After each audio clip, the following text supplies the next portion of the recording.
Wasatch Report, shooting straight on everything from prepping to politics.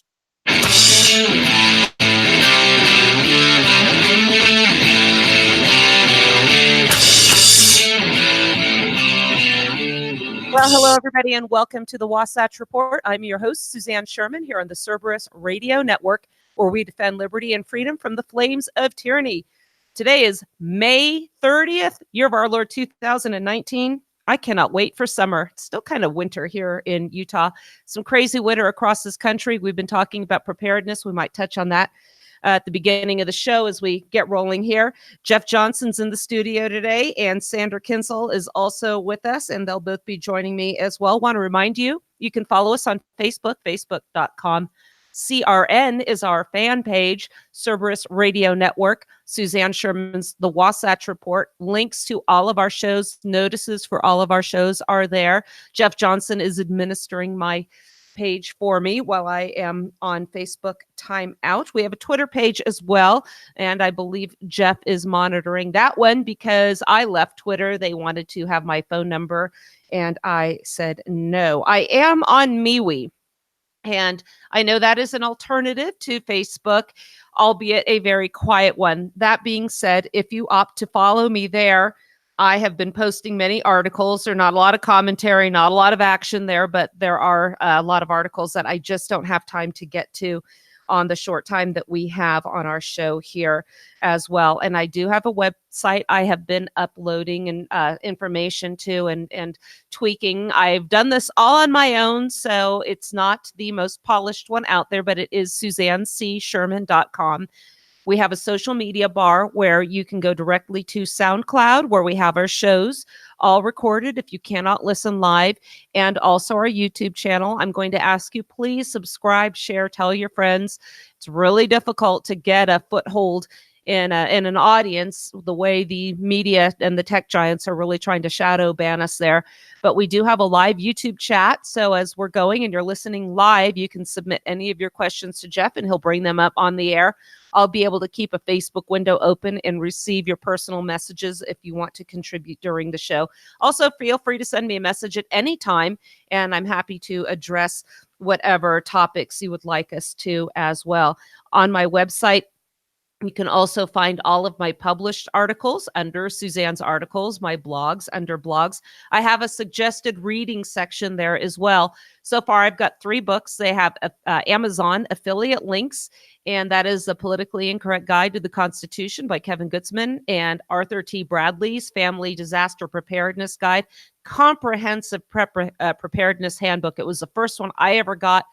Absolutely love it. And if you order it through my webpage, it helps us out as well. And we do have a donate button. You can help out via PayPal if you so desire. Our good friend Dave Benner, his book, The 14th Amendment and the Incorporation Doctrine, is linked there as well.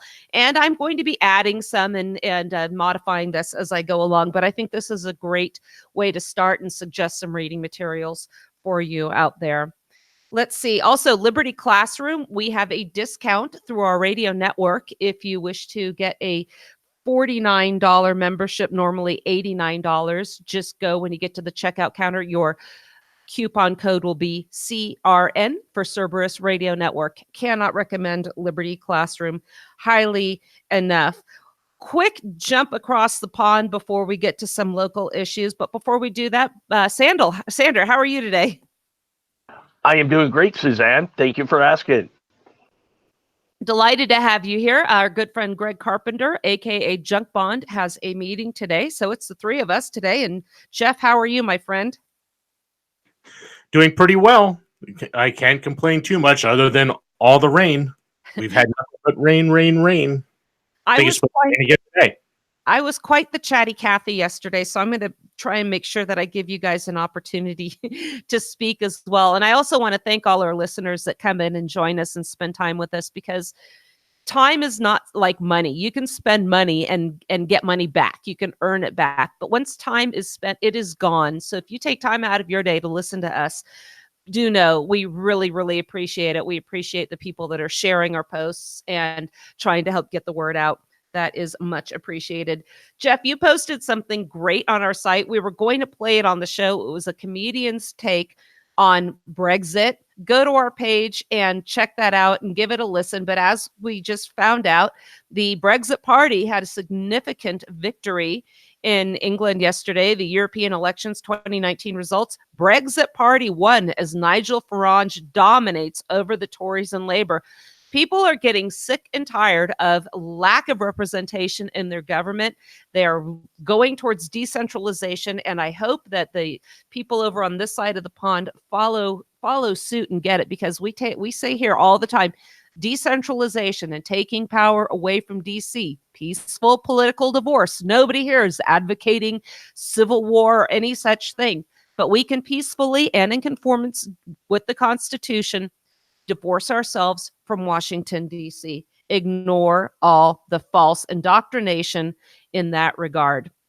I also recommend people watch the movie Brexit. That came out a few years ago, and the principles discussed in that movie are very much applicable to what we have over here. So give that a watch. It's on YouTube. You can find it there. Coming back to local issues, I had a sad, unfortunate follow-up. As you know, yesterday on our show, Waking Up Cerberus, I was talking about a 5-year-old girl who was missing in the Logan area. And what I talked about was how the police were searching everybody's vehicles three times coming through the neighborhoods. People were just opening up their garage, opening up cars, and we had all these warrantless searches when there was absolutely no probable cause to search any of these areas. But the people were saying, oh, well, we're going to do this because we want to remain hopeful. There's no connection between remaining hopeful and surrendering your right to privacy, particularly when the practical effect becomes one of putting the burden on you to show that you did not participate in this girl's abduction. So, Suzanne, yeah. Can I jump in here? Because yesterday when you were talking about this, I had this thought, and because I play a lawyer on the radio. I'm not a lawyer. But if you said, no, you can't search my property, if you feel you need to, get a warrant. If you get a warrant, then they have to list specifically what they're looking for on that warrant, correct? Correct. So if they found anything that was not covered under that warrant, that would be forbidden them, correct? Depends. They could say something was in plain view and you'd already consented. There are more exceptions to the warrant requirement than there are requirements. So but I would make them jump through the hoops to get there. And the fact of the matter is, even if you make them get a warrant, how is that taking away the hopefulness of this? Because number one, there's nothing there. You live there. There's nothing there. You have nothing there that is related to this girl's going missing. So what hope are you giving by allowing them to come and search your house? Nothing. Zero. You're showing you care. And this is... I care already. Yeah. But I don't have to prove it by giving up my property rights. Well, and if you have nothing to hide, what do you worry about? That's the problem. It's a very slippery slope. It's not that I have anything to hide. I have rights. I have natural rights to preserve. I'm actually going to get into a little discussion of the differentiation between these natural rights and civic rights, and with an article today called Mr. Sociopath Goes to Washington. It's something I've been meaning to get to for some time. And after Mueller's debacle yesterday, I was sitting there taking copious notes. You know what? Everybody's talking about that. So my take's going to be a little bit different. As again, if you take time out of your day to come and listen to us, we're going to give you something different from what every other pundit is talking about. If you want to hear all about Mueller's, final FU to Trump being discussed, you can go to any other place, but we're going to have a little bit of a different take on that. But let me get quickly back to this. So here's the sad update to the news. Her body was found yesterday, and the uncle was, in fact, the individual who abducted her. So hours after he was charged with capital murder, her uncle he agreed to tell his attorney where the niece's body was hidden. And I knew that this was going to happen. And this was in exchange for an agreement that the prosecutors would not pursue potential death sentence against him. So the body of Lizzie Shelley, she'd been missing since Saturday morning, was located just a short distance from her home And the defense attorney said that he contacted Logan police about 1 o'clock Wednesday and led them to an area just a half a block away from her home where her remains were recovered behind a shed covered by dirt, sticks, and other debris. We certainly would have wanted to bring her home, but nevertheless, this is closure. So again, as you mentioned, Jeff, was she found in any of the open cars or open garages that people had exposed to law enforcement officers? No. They already had a suspect in custody before they went and did all these searches. Sandra, you had some remarks about that as well. Did you want to weigh in? Yeah. On this, it's why when you look at this, searching all these homes and looking at this 21-year-old uncle, the guy obviously was a druggie. And why would I go to searching the homes of people in the neighborhood that probably hate this guy? I mean, I would right away just do an association matrix on this guy and just say, who does he associate with? And those would be the places I go to. And, then you may actually have probable cause for a search warrant. But why they went the route they did, you look at how much manpower was wasted just with random searches, when at that time, your searches need to be focal point. You need to get helos in the air, track dog teams out there as soon as possible. The little girl was probably, unfortunately, dead before her mom even woke up that morning. But it's just, I don't know if you guys agree with me. That would be a much better way to go at it. Go to the places where this guy would go, as opposed to just shotgunning the entire community with warrantless searches. Again, and they had him in custody, and knowing that it was very likely what he had done to this little girl, this is what you put on the table and start the negotiation and say, all right, look, we know you killed her. Where is she? And again, anybody can search their own yards and look, but there's absolutely no justification for all these warrantless searches. Anyway, I think I've said my piece on that, and God rest her little soul. And, we pray for comfort for this family. Very, very sad situation. But Suzanne, let me just say one last parting comment on this. So this whole situation proves that we have become good little Marxists, that we will submit to any government abuse at any time because it feels good. Well, and we get these egregious situations where, clearly you want to cooperate with police. The most notable examples coming to my mind were, again, the Boston bombers, where the police just scoured the neighborhoods, went through people's homes. And yes, the individuals were found in a boat in somebody's backyard, but I do not believe it was a result of a police search. So again, another one in Santa Cruz, California, police going in there and going into people's homes when a police officer had been searched. Now, again, you didn't have a choice here. They were going through regardless. And then we have this situation. I tell people, I warn them, never, ever, ever consent to a search, because that is how they always will get you. When I practice criminal defense, so many times in the police report, it will say so-and-so consented to a search, oftentimes when there was no probable cause for one in the first place. But if you consent, you lose your right to suppress the evidence against you. So if the stop was dirty, oftentimes they're going to use that consent and justify it retroactively. I'm not saying it's right. I'm just saying this is what I've seen happen. And I want to go back to now an issue in California. We talked a little bit about the denial of facial recognition software in San Francisco and all of their municipalities, their city organizations, California Senate passes a police use of force training bill. This has a lot of people upset because, again, they figure that law enforcement is being hampered. But this comes as a result of a couple of shootings here. Let me go to the background of the story. And this was at kcra.com. I'll post this on my MeWe account, or you can just hear the story and maybe we'll post it on CRN.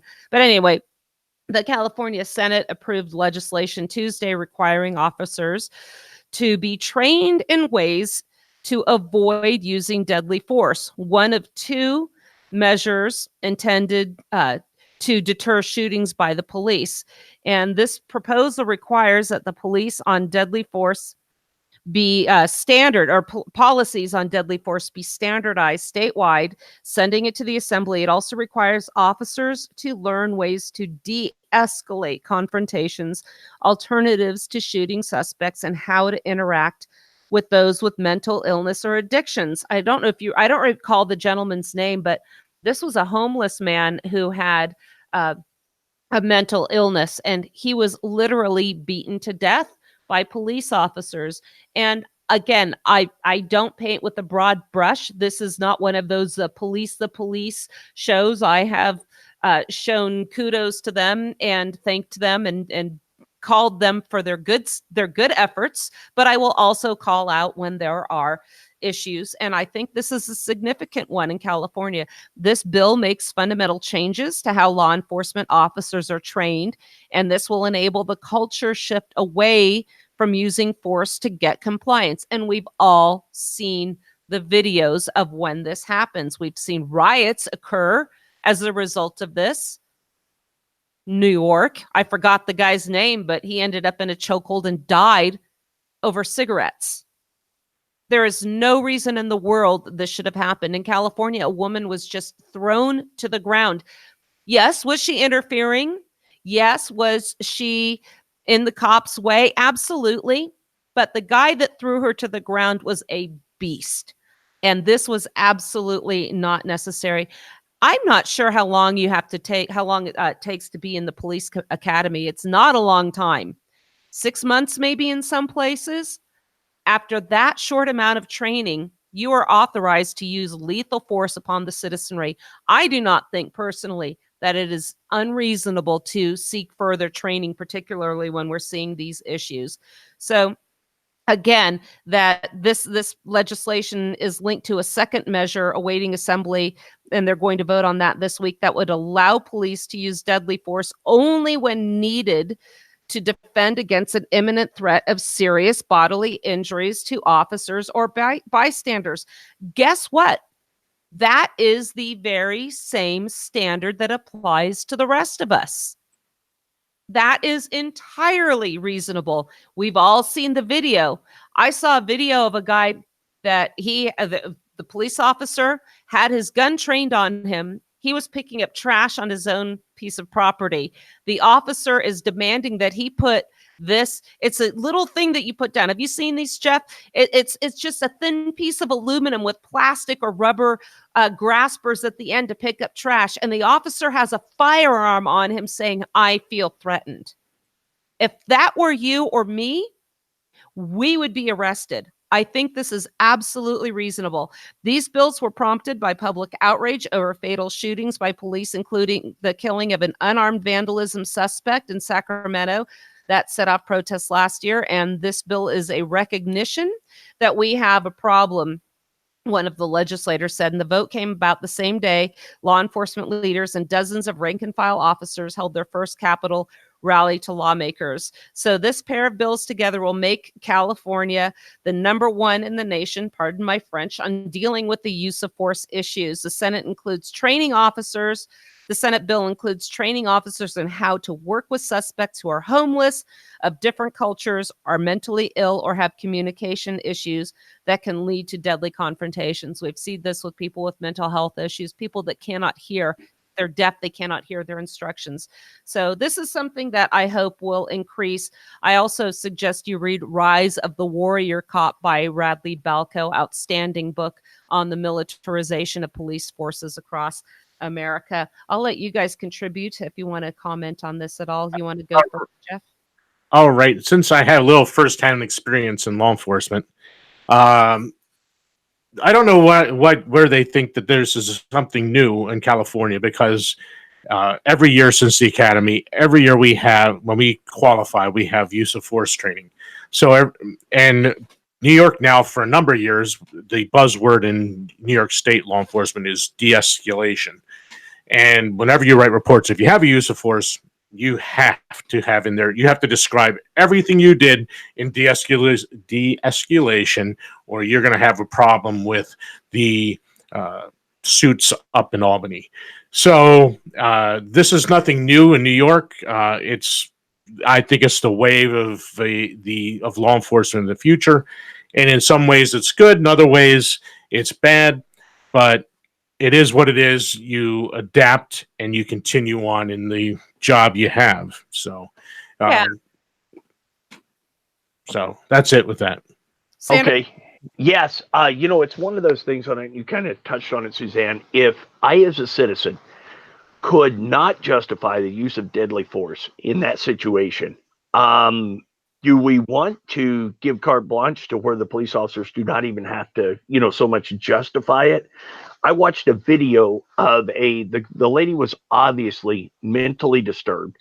She had a knife and she was not being aggressive at all. She was talking calmly, but she had the knife in her hand. And there was a police officer screaming at her from a distance of probably 50 feet to put the knife down. And she was walking nicely, just saying, "No, I don't want to."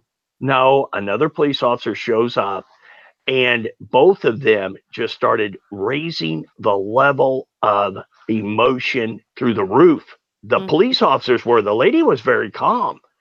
And you could tell she was actually kind of feeding off that energy. She loved it. The whole fact that she had these two men so worked up, and one police officer ended up shooting her multiple times. She simply had the knife down at her side and was walking with it. She was not making any aggressive moves with it, shot her multiple times. And while he was roughly handcuffing her on the ground, she was apologizing. You really look at that. If you were there and you just started talking calmly and de-escalating it, we can only speculate whether or not the situation could have easily been disarmed, or she was not a threat to anybody. She was walking very slow. Get someone up with a taser or something, but shooting the lady multiple times because she was walking with a knife down at her side and not making any aggressive movements. But this never made the news. I think the lady wasn't minority enough to, for it to necessarily make the news. Who really knows on it? But it was just one of those things when I watched that, this small lady, how is it that these two burly police officers all of a sudden were threatened by her having a knife in her hand and making no gesture whatsoever that she intended to do any harm to anybody? It's actually her right to have a knife, keep in bare arms. Yeah, but she couldn't have it in her hand. If she had it on her belt, they really had nothing to do with it. At that point, she's actually committing a crime. She's brandishing a weapon. I'm not defending what the officers did, because there's certainly less than lethal means they could have handled this. And quite honestly, you're correct. If they had just calmly talked to her, they might have been able to get her to give up the weapon, and the whole thing would have just been over. But again, they upped the ante by being aggressive, and that's, again, de-escalation is the buzzword in law enforcement now. It is what it is, and quite honestly, if that was any of us in my department, we probably would lose our job, because New York State is not going to sugarcoat and glance over anymore. De-escalation is the thing they are really, really pushing. Go ahead, no, Booger. I look at the incident too. For example, someone standing there with a knife in their hand. The lady was actually in a parking lot. The only people I could see in the video was the other police officer and the police officer whose body cam was functioning. Big parking lot, not another person around. There's a very big difference with someone standing with a knife in their hand at that point. And thanks for letting me know that was brandishing a weapon. I appreciate that. I'm not fully aware of, all of the legalities in it, but there's a very big difference between someone standing there with a knife in their hand in a big open parking lot with nothing going on at the moment except that incident, versus, let's say you are doing a police search in a house It's a known drug center. You have multiple people around that have firearms, but you have someone standing in the same room you're in with a knife refusing to put it down. So the whole environment in which that's taking place has a lot to do with it too. There may be a chance with someone, being close quarters with a knife like that and not dropping it, and you have all of these other dangerous situations around. It's a totally different situation then. We also know, when I was taking defensive handgun classes, I think it's the 21-foot rule, something like that, where if somebody comes at you with a knife at a certain distance, you're not going to have time to fire your weapon. But again, I always think, and this is one of the topics that Radley Balco covers in his book as well, with the rise of the warrior cop, the mentality, the equipment they have, all this stuff available at their disposal, they're turning away from the negotiation tactics. They're turning away from being calm and being reasonable. And they're also turning away from being physically fit. So at some point, I think it was in Missouri, where the guy was running away and got shot. And then we had the riots in Ferguson. I have a hard time keeping track of all these. But again, oftentimes police officers would chase people. A lot of these guys are not fit enough to do that anymore. So again, it's not bashing anybody. I'm just saying here, I think more training is a good thing. And if you find that it's too cumbersome, then don't be a police officer. Do something else. So, and you're nobody's making you do this. I want to turn now a little bit to this debacle on Mueller. Somebody posted a great meme. Like I said yesterday, I took copious notes, and I just was reading I can still see stuff on my news feed and stuff on the news. Everybody's talking about it. Everybody's analyzed it by this point. My favorite commentary, it's a bunch of horses, and it says, a Wyoming rancher says, while we reckon, and this is their summary, while we recognize that the subject did not actively steal any horses, he is obviously guilty of trying to resist being hanged for it. I absolutely love that. That being said, there's an article that I've been wanting to discuss for some time, and Mueller's just absolutely ridiculous, pretty much handing the baton of impeachment over to Congress. That's all it was yesterday, really. And quite honestly, Suzanne, Yeah. My personal opinion on this whole thing is impeach him. Yeah, go ahead. Yeah, impeach him. So, here's my take on that whole impeachment thing. Congress impeaches him. It's tried in the Senate. So, the Republicans hold the majority. So, they can't get a conviction in the Senate if all the Republicans are truly going to stand the party line and stand behind their president. They can't get a conviction. So it's dead anyway. So who cares? So, i.e., William Jefferson Clinton. What harm did William Jefferson Clinton get from being impeached? Zero, nothing, nada. And Trump would be the same way. And quite honestly, I think they would hand him a second term if they impeached him. And I think Pelosi knows that, and that's why she's dragging her feet, because she knows that the political fallout would be something that her party couldn't overcome in 2020. Justin Amash would be toast as well. And the other thing, too, I did see a quote from Newt Gingrich that said that they overplayed their hand and they shouldn't have. That was a misjudgment with regards to impeachment. But again, this is what's really behind it. And there's an article here that quotes Nancy Pelosi answered a question as to what would satisfy the Democrats.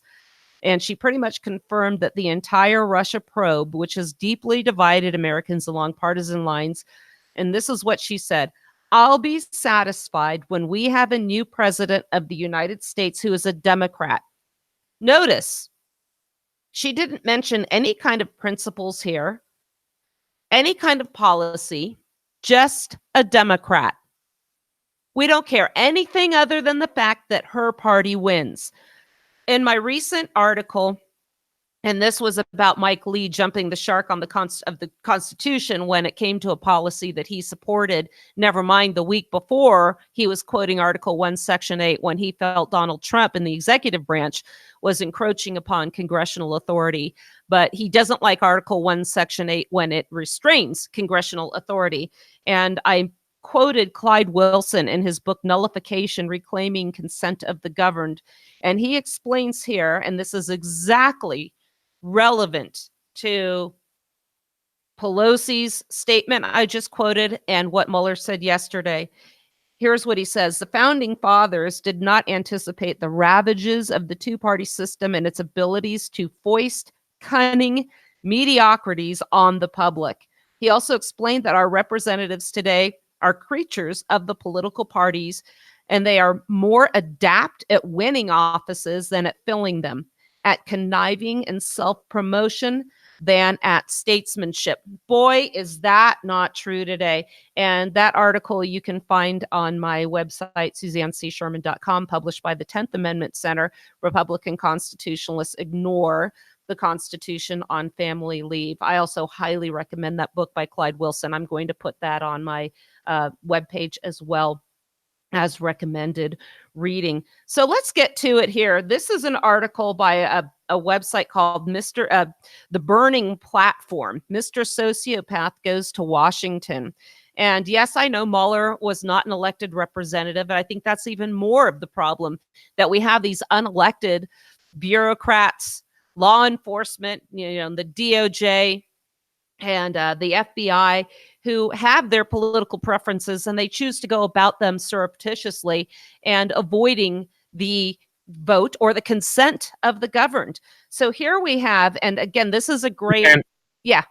I have to interrupt because I want to go back to something you just said about political parties and the founding fathers. George Washington, his farewell address, September 17, 1796. However, and he was talking about political parties here, may now and then answer popular ends. They are likely in the course of time and things to become potent engines by which cunning, ambitious, and unprincipled men will be enabled to subvert the power of the people and to usurp for themselves the reins of government, destroying afterwards the very engines which have lifted them to unjust dominion. That was Washington's takes on political parties. So our founding fathers had a pretty good idea, even back then, about political parties. So that is just an incorrect statement. When we started this network, we had our line that we would say 18th century ideas for 21st century thinkers. We don't really bring that one up anymore, but that is exactly what we're all about. We bring up these concepts. Again, this is why I'm going to be doing a show on the law by Frederick Bastiat. And as we introduced it yesterday, that was a refutation of Karl Marx's Communist Manifesto. These ideas that they were discussing then are entirely relevant today. And again, now, think about what I'm going to say here, and this will be relevant once we get into Bastiat, the law. But here, this article by John Hunt starts out by distinguishing natural laws from civic laws. So natural laws, as we know, are laws that have followed promote survival and thriving. Natural laws are like the laws of physics. We don't write them, we discover them. Contrast these with civil laws that are written by humans. One of the natural laws is don't initiate force or fraud against another person. Another is do what you agree to do. Adherence to natural law, by definition, promotes thriving of individuals and human species. By contrast, defying natural laws leads to distrust, war, and death. My commentary to that would be, yes, enter government. He says sociopaths constitute 1% to 3% of the population. They're characterized by disregard for the rights of others, a lack of empathy, a lack of remorse, a willingness or eagerness to lie, no conscience, little impulse control or care about cause and effect, a desire to exploit others and to control them. They blame others when the faults are their own. They are narcissistic, defensive, manipulative, callous, hostile. To me, that should be the Webster's definition for politicians. That's my commentary, not his. Going back to here, he says, how do sociopaths survive then living as they do in defiance of natural law? And he says that the answer is that they have written many of the civil laws. They've been able to do so by finding an easy niche in the world of politics. Government holds a monopoly on the legal power to initiate force against the innocent. In other words, he says government has given itself the legal right to break natural law. Sociopaths live their lives defying natural law. You can see how politics, the control of government, is therefore a safe and attractive home for sociopaths. I said this just yesterday on our show. There's something intrinsically wrong with those who seek political gain and power over others under the premise of leading them towards beneficent ends. Beneficent ends might be something like a speed limit, ultimately enforced at the point of a gun. The woman I referred to earlier that was thrown down and body slammed on the ground by this beast of a police officer who clearly did not need to resort to that force and that use of violence. You know what that whole thing was started over? She didn't have the proper sticker on her horseless carriage. Invalid vehicle registration. Was that really necessary? No. And the bootlickers out in California on this thread, oh, you have to obey. Oh, you have to comply. Again, de-escalation, and let's pick our battles. I submit to you a letter in the mail, something other than physically restraining or confronting people over these issues. It can be handled another way. The more conflict we have face to face, the bigger these problems are going to be. Less laws, less conflict. Anyway, let me go back to the article. Normal people like to control how nature affects them. Normal people fight entropy, keep out of the rain. They put food in their bellies, and by so doing, they create value in the world for themselves and others. Sociopaths, he distinguishes them by saying it's not nature's effect they try to control. They like to control people. The distorted reward mechanism in their brain causes sociopaths to be neurologically incentivized to cause harm to other people. How can they do this and get away with it? Just get elected, he says, by gaining political power. In addition to their magnetic attraction to politics, sociopaths possess a set of strengths that help them be successful politicians. They can be charismatic, are highly convincing liars, lie about political opponents, no problem. Lie about themselves, no problem. Bribe, extort, blackmail a few of the people on the way up, no problem. I'm just thinking of the Clinton crime syndicate as I read this. I'm also thinking about what people said about Obama. He was an excellent speaker. He's such a great speaker. Yeah, but what is he saying? Get away from the presentation and dig a little deeper. What are these people saying? Oh, I agree with that. You know, so often I hear people supporting a candidate or because they say, oh, they're so qualified or they're so intelligent. I mean, look at all of the titles they hold.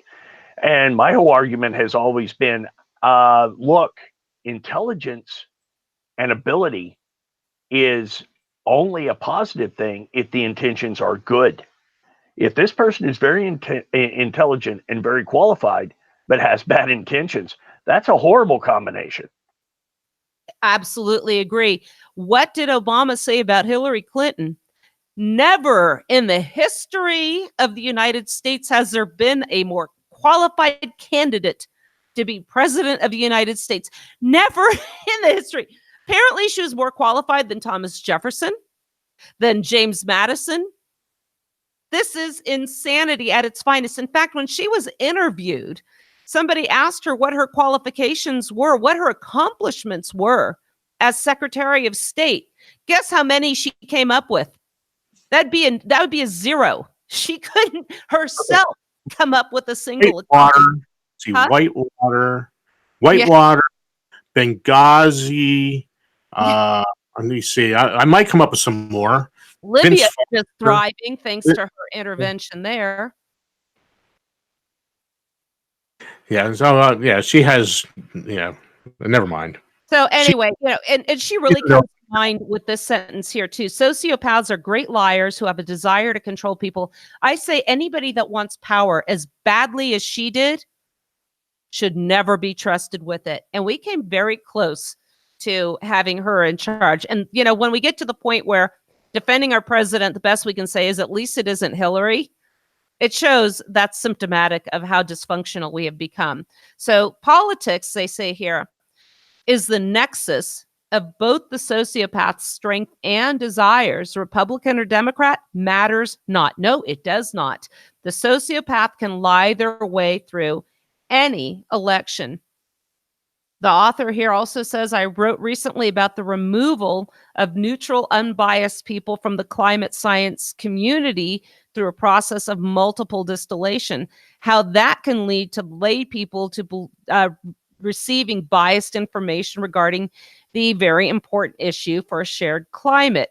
Such distillation and bias occurs in many fields. Now he gets to politics. It follows a comparable pattern of distillation, but one in which the sociopaths become increasingly concentrated, which is distilled within the halls of Congress and, just as I've been saying too, state and local governments too.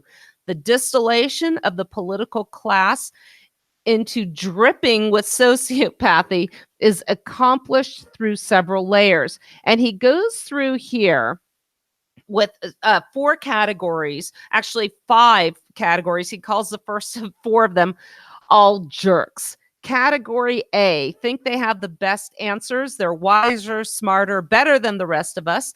They speak in order to institute their fixes. They will use threats of force and actual force, such as guns, to assure that you comply with their brilliance. In other words, as a matter of course, they are eager to use the very process that starts all wars, initiation of force, as their way to accomplish their goal. Here's one example of that. It comes to my mind as I'm reading this. Eric Swalwell from California talking about taking the guns away from the lawfully law-abiding gun owners. What does he say? Well, if they want to go to war over that, it's going to be a short war because we have the nukes. My filter just kicked in. This gentleman has threatened the use of nuclear weaponry against American citizens and their natural right to have the means by which to defend themselves. He wants only government to have the guns, and he is willing to destroy us, to vaporize us to get his way. Category B are sociopaths. They want to achieve power over others in order to parasitize off society or simply to cause destruction. Bernie Sanders comes to mind. He never earned a dime unless he was sucking off the taxpayer tit. There are multiple obvious examples like Hitler, Stalin, Pol Pot, and many others who are less blatant but constantly in the news vying for power over you. These people are immoral to the core. Hillary Clinton, Nancy Pelosi. Sociopaths are quite at home in the toxic environment of the swamp. I expect that they swim in the lower depths as well, which we call, and this goes back to the Mueller investigation, the deep state. They're chameleons, wolves in sheep's clothing, fascists in socialist clothing, thieves pretending to be concerned for the poor. They literally don't care. What happened to the Clinton Foundation once Hillary was no more in power, wasn't in power anymore? Apparently, her work for children and families was not sufficient to keep people wanting to pay her tons of money because, simply stated, they were paying for access to government power. Look what she did as Secretary of State. Category C. Believe government service to be a lucrative career financially or a stepping stone to one. Such people are a waste of food. I also think oxygen. Wait for Mueller's upcoming book. Category D. Thrive on attention or think they will earn community respect through politics. Beto comes to mind for me on that one. They may be grandiose and narcissistic. Ideology is relatively unimportant. Nancy Pelosi, remember, we just want a Democrat. Category E are the rarest breed. And the gentleman's name was popping in my head before he even put it in the article, and you'll get to it in just a moment. They seek power only to protect their freedom against the injuries caused by the previous 4 categories and politicians. They maintain hope that the political process might be useful to stop the bad politicians from wreaking havoc. Ron Paul is a good example. I also submit to you my very good friend Dwayne Stovall, who's seeking a United States Senate seat. He's seeking to dethrone John Cornyn in the state of Texas. If you're not aware of Dwayne Stovall, check out Texans for Stovall, beg your pardon. He is a man of such character and goals as well. Most aspiring politicians fall into categories A through D. And this massive distillation step occurs. Most people who choose to run for office are the type of people who should not be given power, which is exactly what I said earlier, why I mentioned Eric Swalwell, Hillary Clinton, perfect example. Category A, justify lying as needed to accomplish their perceived greater good. Case in point, Barack Obama.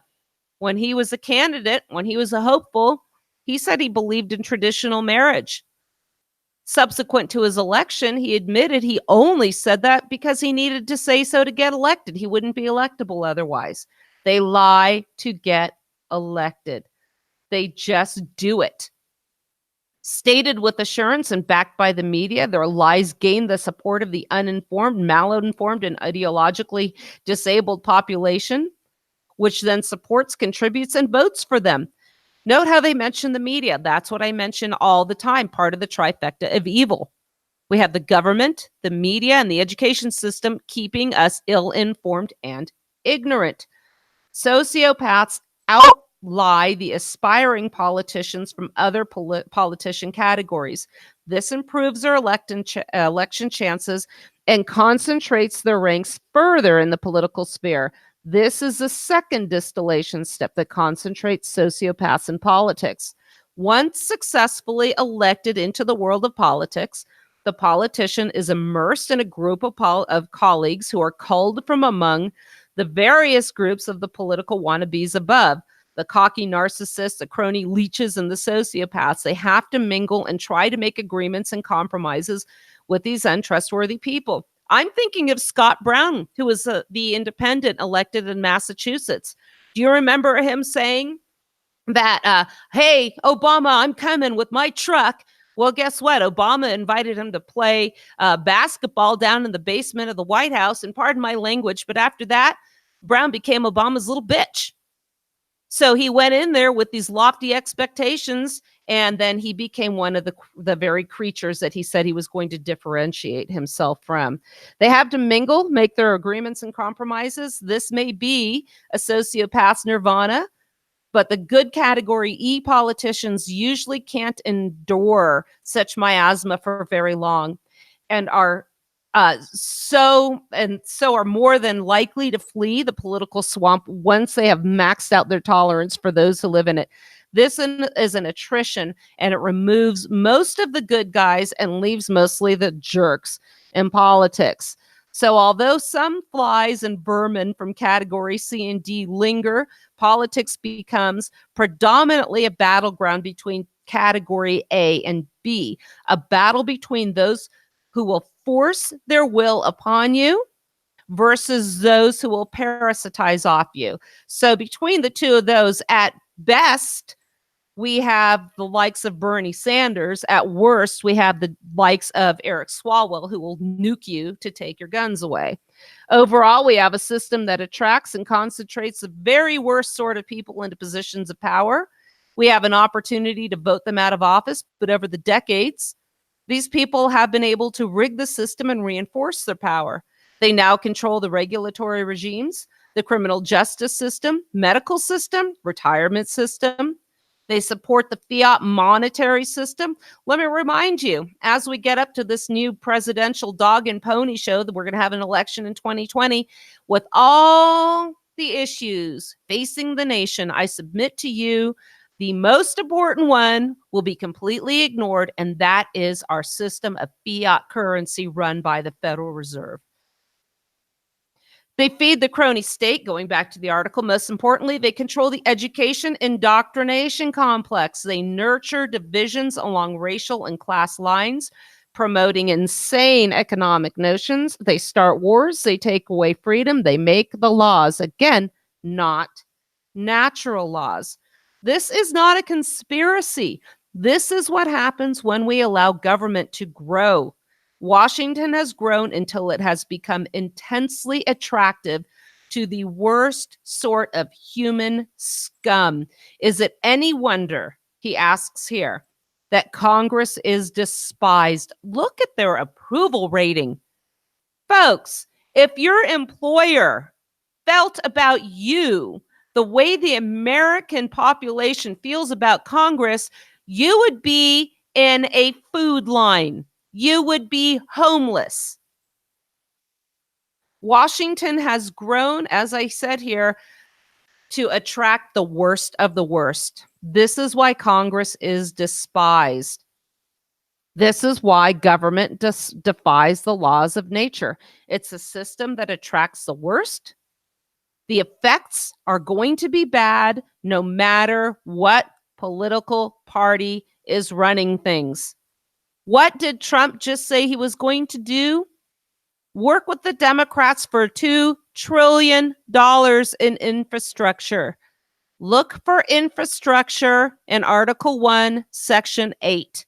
James Madison himself proposed such a measure and vetoed it when it was put on his desk because he said they needed to amend the Constitution first.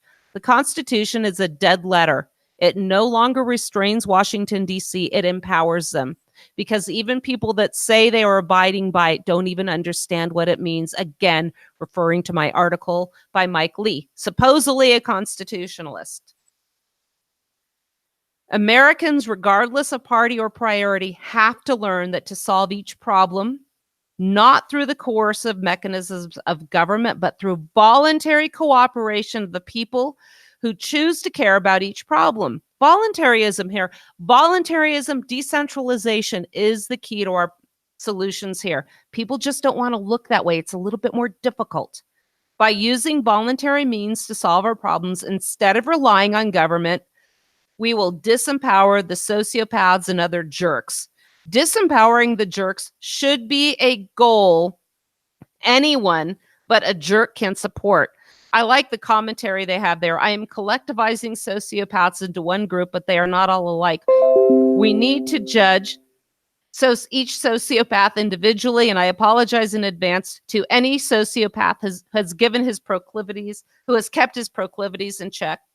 And he's suffering from the same issue we have. He says here also, the corrupt establishment will do anything to suppress sites like the Burning Platform from revealing the truth. Corporate media does this by demonetizing sites. They blackball the site from advertising revenue. This is the stuff that we're dealing with here as well. So we'll post this up on our website, and if you want to donate to them, that's great. There's also a donate button on SuzanneCSherman.com. Gentlemen, you have any thoughts on this article? I thought it was fantastic, and I'm so glad Mueller gave me the opportunity to finally bring it to our show.